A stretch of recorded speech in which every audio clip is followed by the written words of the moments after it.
Today I'm going to show you how to make that card in the picture.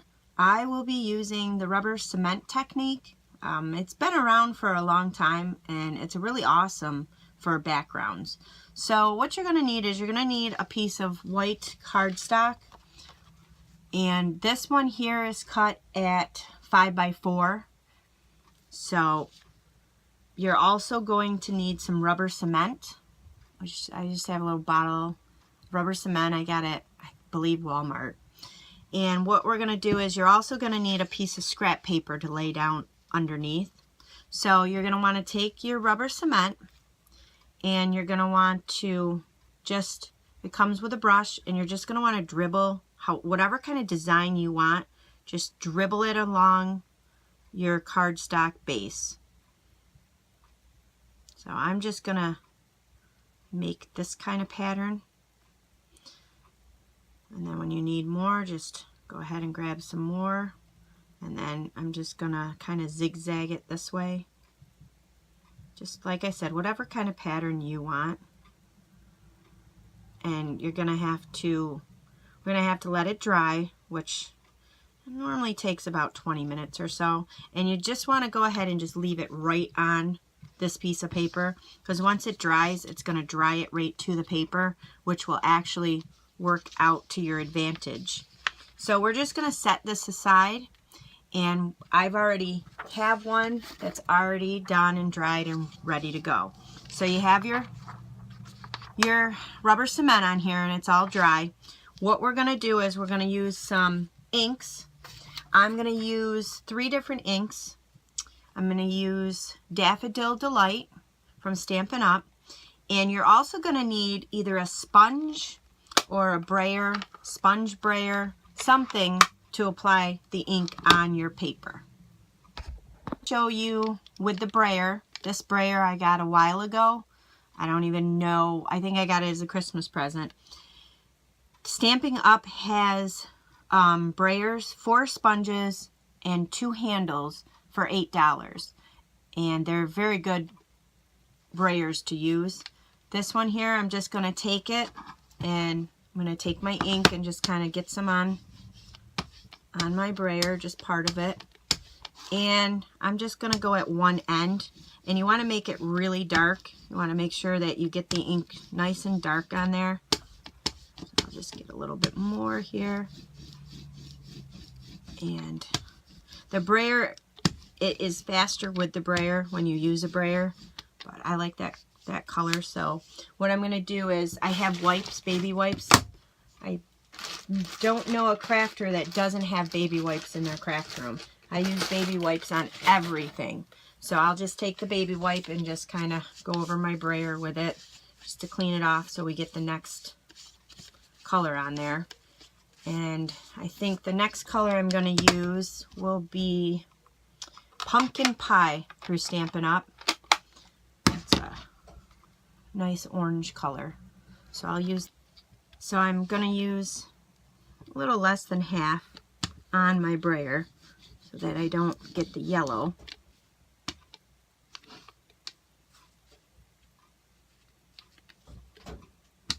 That's why I like this Stampin' Up. It's on my list to order. That's my long list of things to order through Stampin' Up, is the brayer, because they're smaller.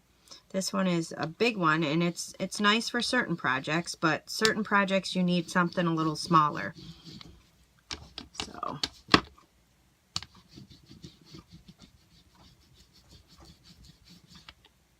you want to make sure you get it nice and dark, because you're going to need nice, once we get rid of the rubber cement, it's going to leave nice white, crisp, clear lines in there. So now I'm going to show you with the sponge. So that was with the brayer. So the last color I'm going to use is Old Olive through Stampin' Up. And I'm going to sponge this one on. So if you don't have a brayer, you can still do it. Just use a regular household sponge. And you just want to dab some of the color on there, and then just dab it on your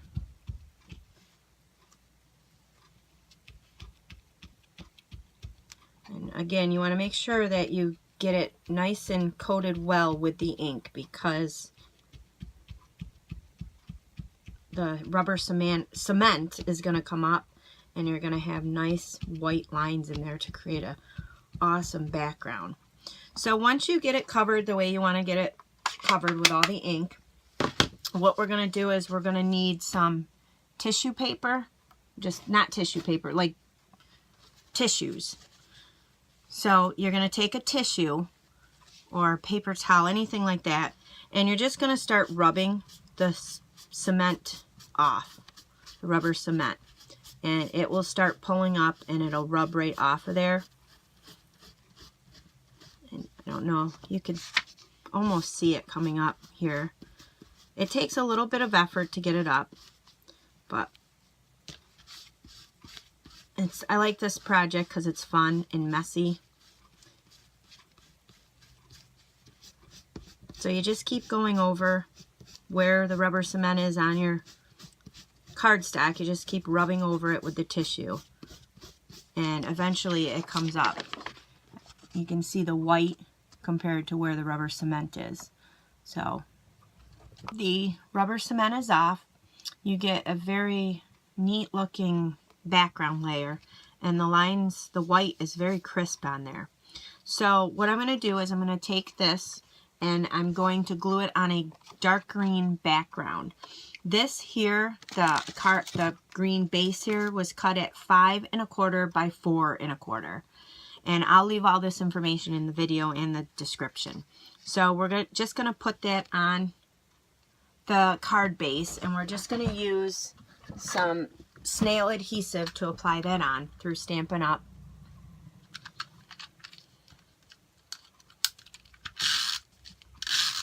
I always just try to do 3 strips of it. So we'll go ahead and just kind of center it on your cardstock. And I have to say, I do prefer the Brayer method compared to the sponge. The sponge method, I don't know if you can see the green, it kind of ripped the paper a little. The sponge method gives it a lot of ink on there, and it's not as crisp as the Brayer method. So, but you can do it with the sponge.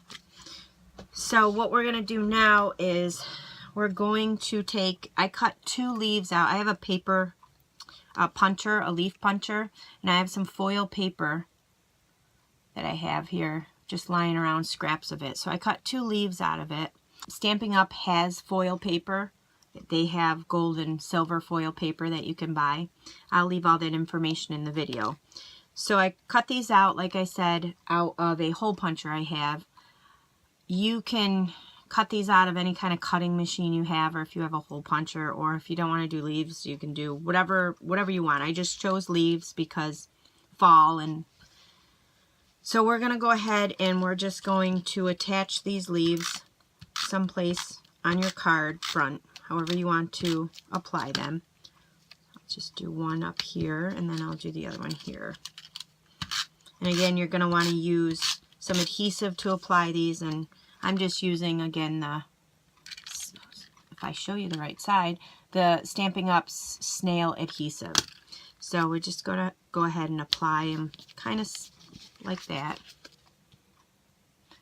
And I think that the foil goes so nicely with that background. You could also get the glimmer paper through Stampin' Up. That would look very pretty on here too. So I have a stamp set that came in one of my paper pumpkins. Now I don't know if you know about paper pumpkin, but it's a pretty cool little kit that you get once a month. It's $20 a month. It comes to your door. And inside it, you get a stamp set, you get a little stamping spot, and you get materials to make some kind of project. Sometimes it's cards, sometimes it's it might be a wreath. I got a wreath one time. All kinds of different things you can do in there. Goodie bags was in there one time. So this came, I believe it was last year, probably either October or November's kit. So I'm just going to take the acorn from this kit, and I'm going to take some black ink. This you can get right through Stampin' Up, basic black, and I'm just going to stamp a couple of acorns on the bottom here.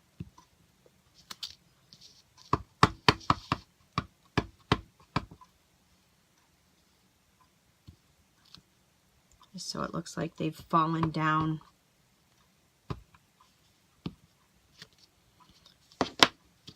Just a couple of little acorns there. And then from the same set, there's a Truly Thankful, and I'm going to use that sentiment.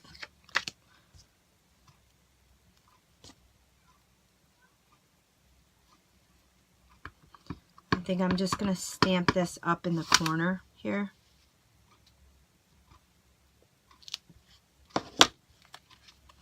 So you have a simple, cute little card, but it's very pretty looking.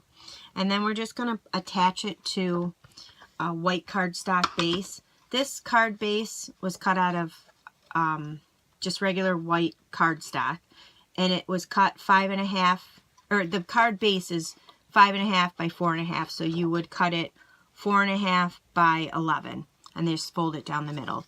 And we're just going to attach it again with our snail adhesive to the front of the card.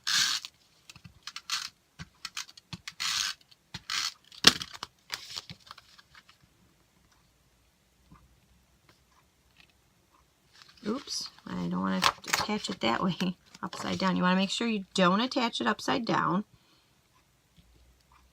And you just want to leave a little bit of the white outline. And there you have it, a very pretty but simple card. So I hope you enjoyed watching.